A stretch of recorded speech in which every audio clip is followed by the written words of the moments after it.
Bonito, las primeras elecciones municipales, yo las recuerdo, aunque habían sido las antes, pero las municipales las primeras.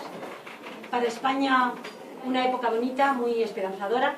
Hombre, había sus cosas, ETA estaba dando un poquito la lata, y también el Sáhara andaban un poco ahí fastidiándonoslo, pero por lo demás, bonito.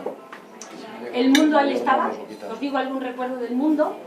En el 79, pues en el 79 teníamos, por ejemplo, el Shah de Persia, adiós, y entra Khomeini, y otra cosa, pues los sandinistas, ya sabéis, con la que liaron en El Salvador, que os voy a contar.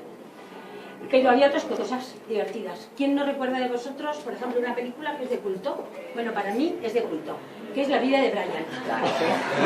La vida de Brian se estrena en septiembre del 79, cuando el Chiscón abre sus puertas. Aunque os hemos convocado hoy, pero fue el 24 de septiembre, el primer día del Chiscón. 79 abrimos el Chiscón. Me pregunta Jonathan, ¿por qué abrís un restaurante? Pues mirad, ¿Eres maestra? Yo, ¿Profesora? ¿Perdona? ¿Tú eres profesora? Sí, pero ¿por qué me estás estropeando el chiste? Me lo voy a contar ahora. Yo venía del mundo de la enseñanza y Carlos, mi pareja, en aquel momento nos unimos, pues él venía del mundo de la construcción. Digamos que del restaurante no teníamos ni idea, pero nos pareció bonito. Era una actividad bonita, éramos muy consumidores del restaurante, comíamos y cenábamos todos los días fuera y dijimos, esto es un chollo, aquí paga todo el mundo al contado. ¿Qué tiempos aquellos?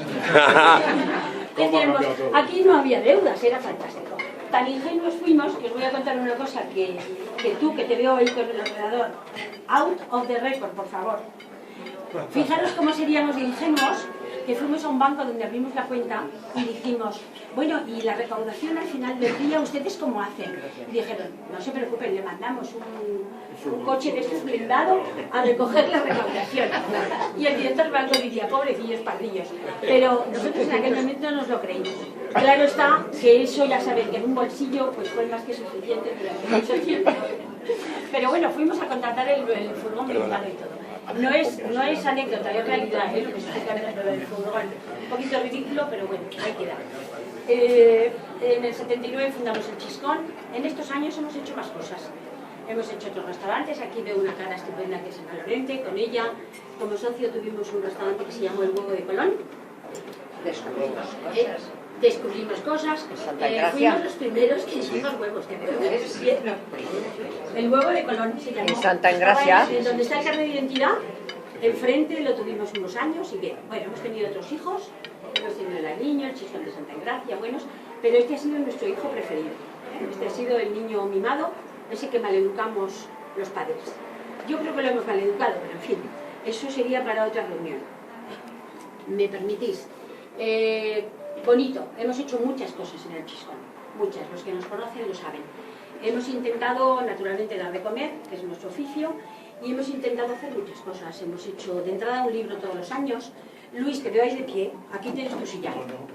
Sí, sí, yo con todo el gusto interrumpimos para que... No sé si cabe, Luis. Sí, cabe. A ver, Luis Cepeda. Que está delgadito, no es para tanto.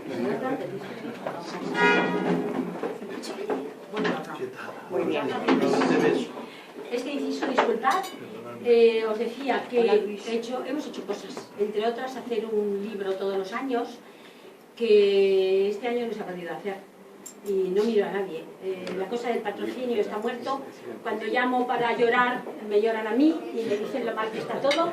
Y de momento llevamos 18 libros y ahí está esperando el 19 a ver qué pasa. Hemos hecho Hoy cocino en el Chiscón, hemos hecho cena de cuentos, música, montones de menús.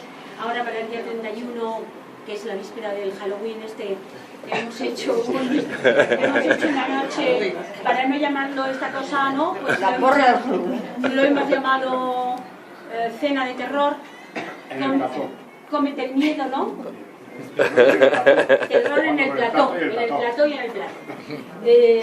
Y bueno, escucha, empezamos el Chiscón con un jefe que, si me permitís, tengo que hacer mención de él, que ya falleció, que es Iñaki Adeitio Ormaechea, que ya lo tenéis, ¿no? Ya con eso lo habéis percibido, ¿no?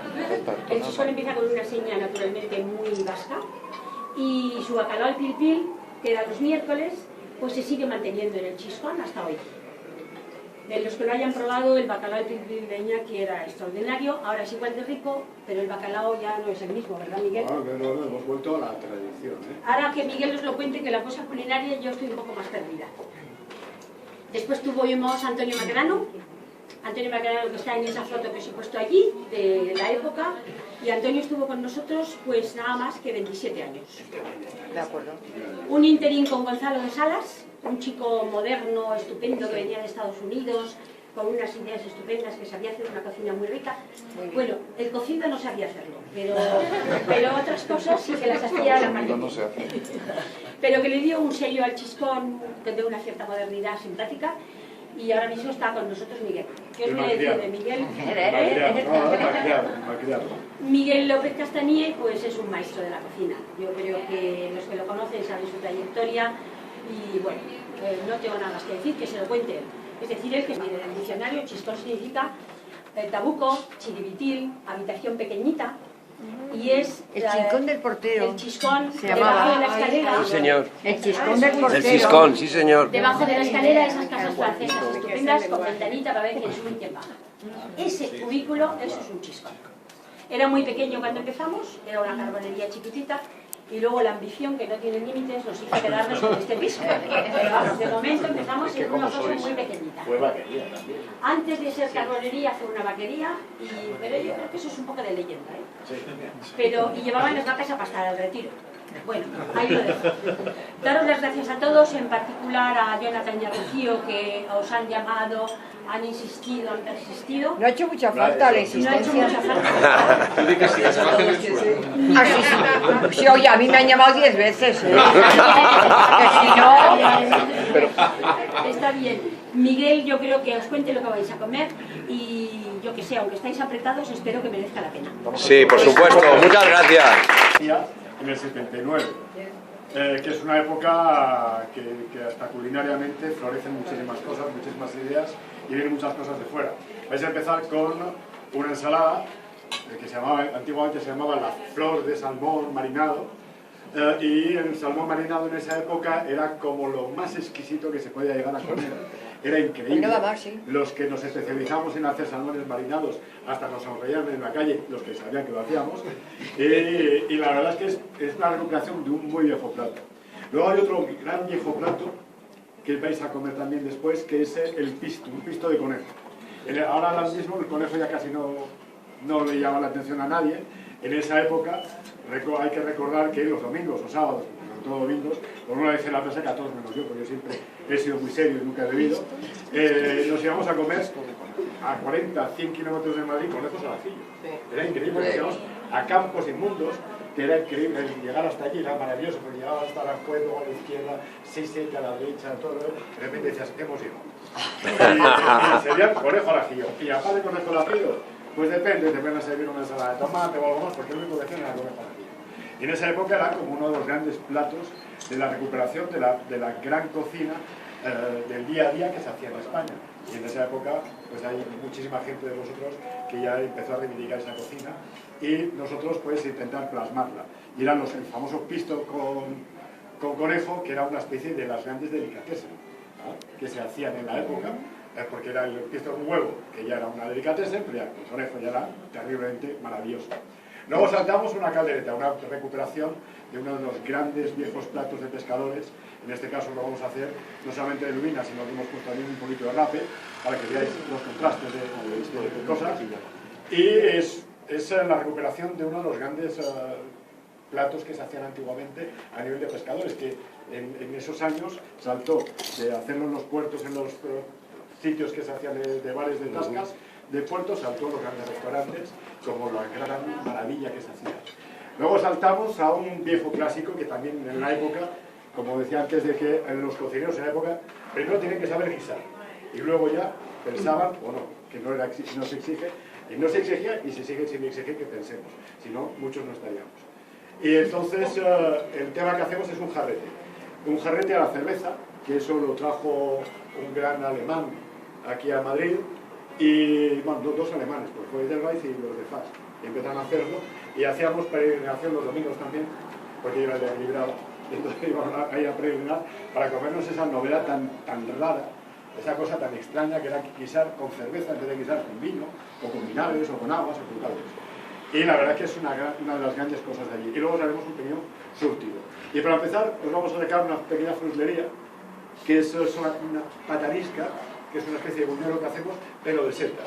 Y en este caso es una reivindicación de un plato viejo, en este caso es portugués, parecido a lo que es las tortillas de camarones, pero esto lleva cebolla, cosa que no lleva lo otro, etcétera, etcétera, etcétera, y es sencillamente un divertimento para que lo podáis acompañar con este cava, que está hecho a la antigua, es decir, es con sareló, con macabé, con salero, con eso, porque el chardonnay no existía. Sí, bueno, había gente que había plantado, pero no existía. De hecho, estaba prohibida, la denominación cava todavía no podía utilizar lo que era la chardonnay. Y realmente es recuperar unos aromas y unos sabores que ya no se dan casi en el cava. El cava intenta, no sé por qué, demasiadas veces imitar a champagne, cosa que no entiendo. Eres mediterráneo, reivindica que eres mediterráneo, y esto se ha perdido bastante, pero por favor, creo que es maravilloso. Y luego, de tintos hemos escogido un monasterio, Susana, que es también unas grandes reivindicaciones actuales que ya se reivindicó en esa época. Ya había gente en esa época que decía, aparte tempranillo, hay más vino, ¿no? Pues todo eso se vuelve a reivindicar ahora y es lo que hemos hecho. Volver a reivindicar lo de los años 60. Y aparte de Rioja hay más denominaciones. Exacto. Es que en esa época era Rioja, y si no había Rioja... Joder, lástima. La Mancha también, el Valdepeñas también pegaba, ¿no? De Valdepeñas y por ahí también pegaban aquella época. No, aquí Valdepeñas lo tomabas en las bodegas. Rioja. En las bodegas ya además a granel. El otro granero. Yo en esa época tenía 18 años. Iban con la botella a la bodega. Eran unos de Valbuena que siguen trabajando, que siguen haciendo un vinazo, pero era lo único que se aceptaba que no fuese de Rioja como vinagre. No, tienes razón, como vinazo sí. Como vinazo era, tú decías, un quinto año, tal, eso se aceptaba. Pero si era Rioja, pues... Estoy grabándolo todo. Rioja era bueno, sí. Para luego coger el texto y el otro era... Así que tras esta charla espero que todos...